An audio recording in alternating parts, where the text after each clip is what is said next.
AP ప్రభుత్వం ప్రతిష్టాత్మకంగా తీసుకున్న పోలవరం ప్రాజెక్టు పనులు ఈ సీజన్లో ఆశించిన స్థాయిలో జరిగే అవకాశం కనిపించడం లేదు. గత 4-5 రోజులుగా కురుస్తున్న వర్షాల కారణంగా మట్టి తవ్వకాల పనులు నెమ్మదించాయి. స్పిల్వే, స్పిల్ ఛానల్ ప్రాంతాల్లోనూ పనులకు ఆటంకాలు ఏర్పడుతున్నాయి.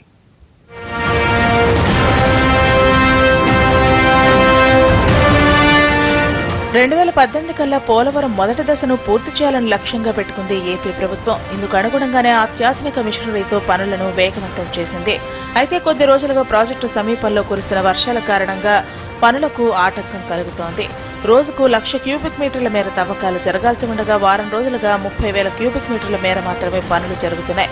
రానున్న రోజుల్లో వర్షాలు మరింత ఎక్కువగా కురిసే అవకాశాలు ఉండటంతో ప్రాజెక్టు ప్రాంతాల్లో తవ్వకాలకు ఇబ్బందులు తప్పేలా లేవు.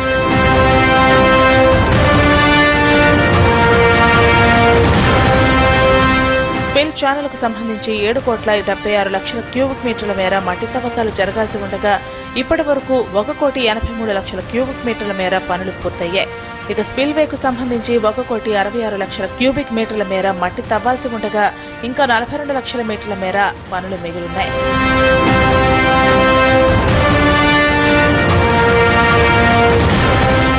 అటు పోలవరం పనులను పరిశీలించేందుకు సీఎం చంద్రబాబు ఈ నెలాఖరున ప్రాజెక్టు ప్రాంతాన్ని సందర్శించే అవకాశం ఉంది.